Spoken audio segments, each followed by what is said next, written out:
Assalamualaikum teman-teman, apa kabar semuanya? Semoga dalam keadaan sehat dan semangat ya. Selamat menonton video kami. Oh iya, sebelum lanjut nonton, jangan lupa di like, di komen, dan di subscribe ya. Terima kasih teman-teman yang tombolnya sudah mampir. Semoga berkah selalu ya.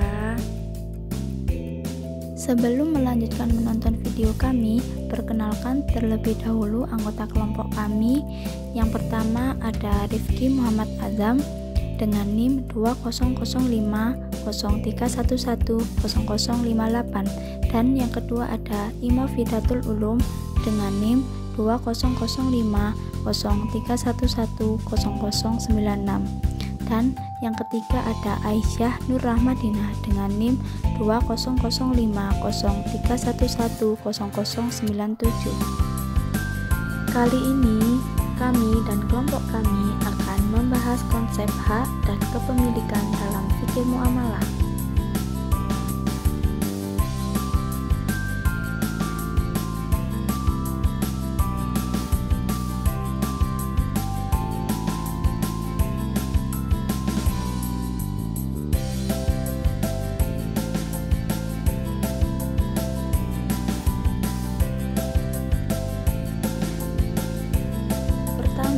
Kita akan masuk ke konsep hak milik. Baik, mari kita bahas tentang definisi hak milik. Apa sih hak milik itu? Hak milik adalah kekhususan terhadap sesuatu harta yang menghalangi orang lain dari harta tersebut dan memungkinkan pemiliknya bebas melakukan tasarruf kecuali ada halangan syar'i.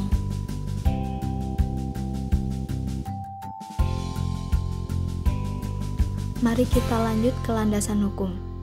Landasan hukum hak milik terdapat dalam Quran Surat Al-Ma'idah ayat 120 yang bunyinya Bismillahirrahmanirrahim. Lillahi mulkus samawati wal ardi wa ma fihin wa huwa ala kulli syai'in qadir, yang artinya milik Allah kerajaan langit dan bumi dan apa yang ada di dalamnya, dan Dia Maha Kuasa atas segala sesuatu. Ayat ini menjadi landasan dasar mengenai hak milik dan kepemilikan dalam Islam, yang menunjukkan bahwa Allah Subhanahu wa Ta'ala adalah pemilik tunggal apa-apa yang ada di langit dan di bumi, dan tidak ada sekutu baginya.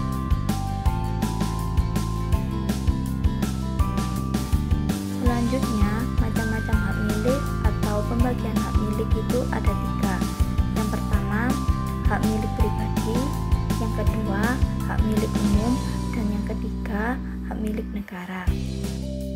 Dari macam-macam pembagian hak milik, yang pertama ada hak milik pribadi yang mempunyai definisi hak manusia terhadap suatu barang yang diizinkan oleh syara' untuk mengalokasikan atau memanfaatkannya dan mencegah pihak lain untuk memanfaatkannya, serta memperoleh kompensasi dari barang tersebut jika milik tersebut diambil kegunaannya oleh orang lain seperti disewa ataupun karena dikonsumsi untuk dihabiskan zatnya seperti dibeli. Dan yang kedua ada hak milik umum. Hak milik umum adalah setiap harta yang tidak masuk dalam kepemilikan individu atau perorangan, di mana harta tersebut digunakan untuk kemaslahatan dan kemanfaatan umum. Contoh kepemilikan kolektif adalah wakaf. Ketika seorang telah melepaskan hartanya untuk kepentingan wakaf, maka harus diberlakukan untuk kepentingan umum. Dan yang terakhir dari pembagian macam-macam hak milik adalah hak milik negara. Hak milik negara adalah harta yang merupakan hak seluruh kaum muslim, sementara pengelolaannya menjadi wewenang negara.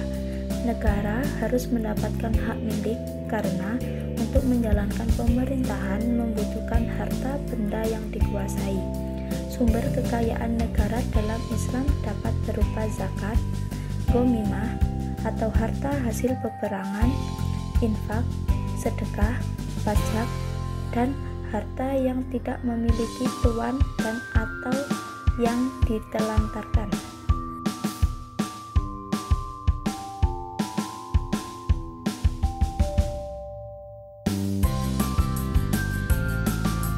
Selanjutnya kita memasuki ke konsep kepemilikan.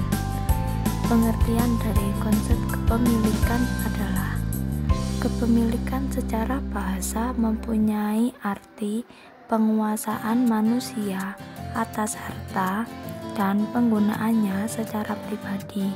Adapun secara istilah, kepemilikan adalah penghususan hak atas sesuatu tanpa orang lain dan ia berhak untuk mempergunakannya sejak awal, kecuali ada larangan syar'i.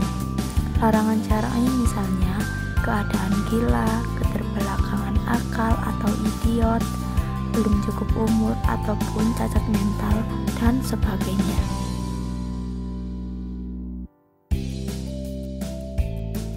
Landasan hukum kepemilikan ini sama dengan landasan hukum untuk konsep hak milik, yaitu terdapat dalam Quran Surat Al-Ma'idah ayat 120 yang berbunyi, Bismillahirrahmanirrahim, Lillahi mulku samawati wal ardi wa ma fihin wa huwa ala kulli syai'in qadir, yang artinya milik Allah kerajaan langit dan bumi dan apa yang ada di dalamnya, dan Dia maha kuasa atas segala sesuatu.